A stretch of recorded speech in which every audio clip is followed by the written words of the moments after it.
Hello, everyone. Welcome back. Today, we will continue our series of learning from the great, and we will look at a game played by Nakamura. Um, it was played online on ICC 16 years ago against a strong American grandmaster Alex Lenderman. So let's take a look at this game. I moved it to lead chess so that we could more easily analyze it. So Nakamura with the black pieces, e4, c5, we have Sicilian defense, and we have an attempt at the Smith-Morra. So usually when your opponent does that, if you ever play Sicilian, the best move is to take. And usually white should not take back with a queen, because if he does, that queen will just get harassed by the knight. So if takes, black develops the knight and gains time on the queen. General advice, if you can improve your piece while attacking something at the same time, it's a good idea to do that. But Lenderman does not take. Lenderman goes for the Smith-Morra Gambit.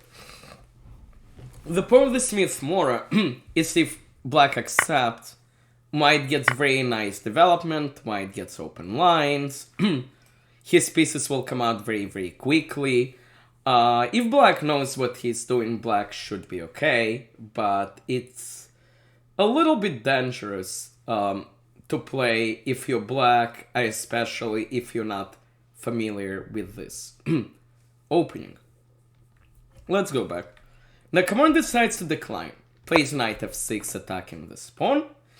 Lenderman pushes this pawn with tempo. He saves the pawn, attacks the knight. He'll take this pawn later.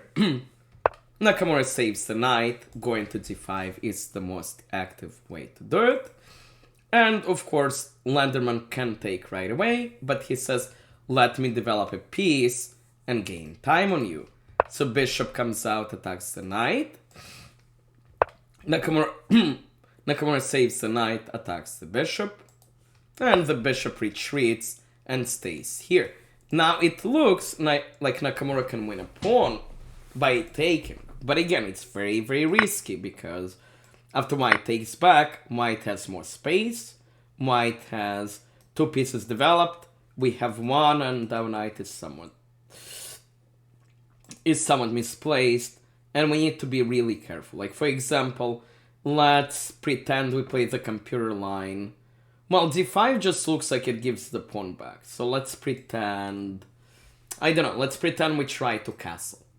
Let's say we play g6, bishop g7 and try to castle. So already, we start running into trouble. Queen f3, again develops with tempo. If we block with this pawn, we just get taken, au passant. For example, d5. Pawn takes pawn. Remember the au passant rule.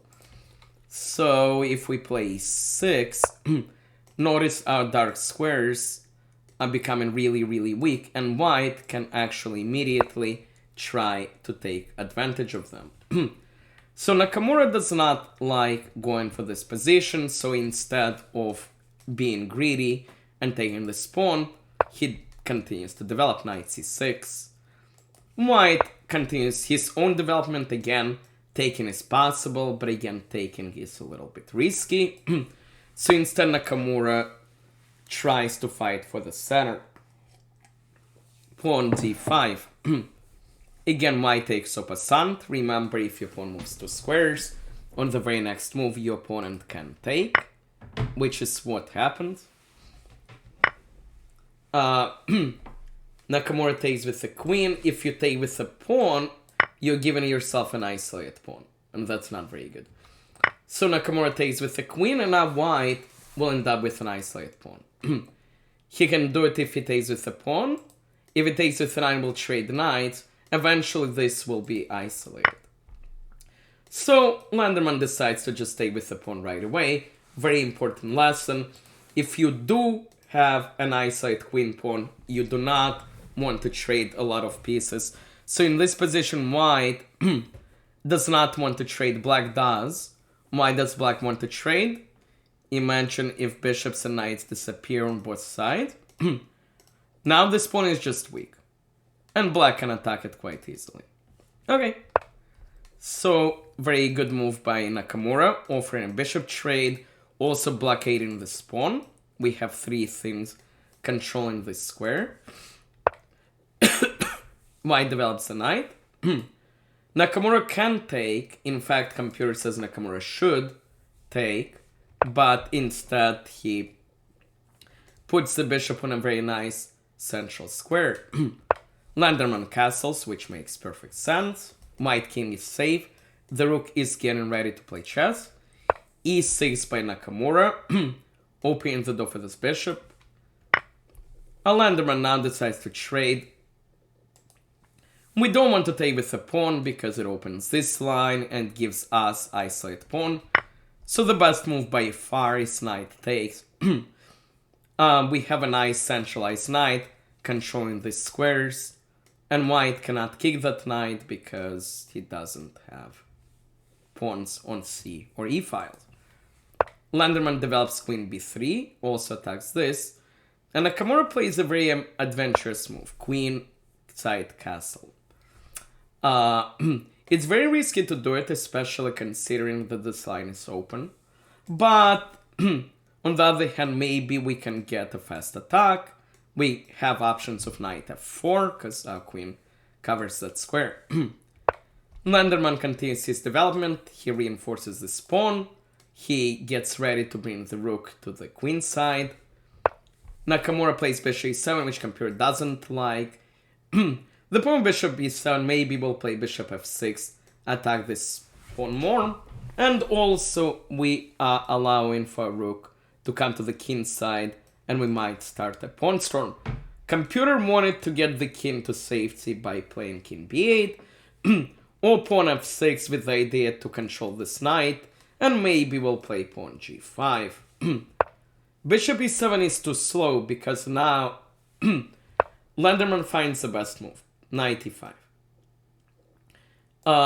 It attacks this pawn. It, of course, is a pawn sacrifice because we are double attacking. But I wanted to notice that after white takes here, he opens his bishop. So Nakamura takes once, but again, taking the second time is very, very risky because bishop takes pawn. It means the king cannot escape, and white rooks are getting ready to come and cause trouble. So, what does Nakamura do? Well, his queen is attacked, his pawn is attacked, so he moves the queen to defend. And here, again, another very nice move by Lenderman. He improves the knight, he double attacks this pawn, at the same time, he opens this line for his rook. Nakamura gets rid of the bishop, which makes perfect sense. When you're being attacked, you want to trade off your opponent's attacking pieces. So takes, but now this rook opens. Nakamura defends the pawn. Lenderman checks. Again, this is getting very, very scary because what do you do with this king? You can't go here because of the rook, and you would like to block with the queen and trade queens, but of course white will not trade, white will fork. Let me demonstrate. So queen block, knight, fork, and it's game over. So Nakamura needs to run away king b8, queen c7 check, also fork, king a8, and Lenderman plays another excellent move. Plays pawn a4, he reinforces the knight. He can always take this bishop later, but this is a really, really nice knight. Okay, Nakamura desperately needs counterplay. When you're being attacked, you don't want to just sit back and passively defend. So Nakamura tries to fight back, he attacks the pawn.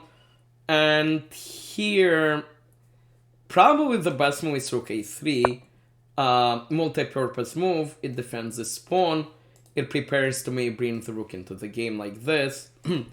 But again, this was played on ICC, so it was not regular time control. So Lenderman decides to play the most natural move. takes the f7 pawn, and he's trying to cause trouble. But this move, not only does it give up the advantage, but now black is the one in control. So first, Nakamura trades off the rook. Notice bishop protects rook, so this is not a checkmate. Lenderman takes back. Now Nakamura checks. Question is, what do you do with this king? In the game, Lenderman moved here. If he moved here, notice this rook is overworked. It stops the checkmate. It defends his pawn. So that means that black can actually take on a4. Because if white takes, he will get mated. Let's go back. In the game, Lenderman moved to f1. And here Nakamura found a very nice move. His queen is doing nothing over here. So queen c6. Maybe we'll go here with check. Maybe we'll go here and try to cause trouble. And the next move is kind of cool. Lenderman plays here. It's a nice try. It's not a queen blunder, because if queen takes, white will fork. So to demonstrate, and now white is doing absolutely okay. But of course Nakamura does not bite. He checks first, which is good move, but it's not best. The best move is to continue with the idea that you start with, is to bring the queen into the attack. And this is getting really, really, really scary. Nakamura does not do it right away. He plays rook f8. And Lenderman has to be very precise. And it's a 50-50. One of those moves is fine. And one of them is completely losing. And Lenderman plays a move which looks more safe, trying to keep the king back instead of flying forward. But it's flying forward which is the correct move. Because now the bishop is attacked. And black does not have too much time to cause trouble. In the game, Lenderman plays king e1, but now queen c2. And because the king is not here, now black has a very dangerous attack with threatening this, followed by this. So Lenderman tries his best to control everything. He controls this square, he also threatens to take the rook. But in this position, Nakamura found a really pretty checkmate. I'm going to pause and see if you can find it. And I hope you were able to find this really cool move, rook f1. The point being is that it forces the king to the square, after which our queen comes here with checkmate. So king takes, checkmate. Very nice game by both sides. It's very useful to look at high-level games like this, because you get to see two more or less evenly matched individuals play one another instead of just one side being swept off the board. Because in real life, that's how your games will usually go. It won't be one side just completely dominating the other. It will be both sides playing good chess. And occasionally someone might make a mistake, and then that mistake might be punished. I hope you enjoyed this game. Please like, please subscribe, and I will be back soon. Thank you.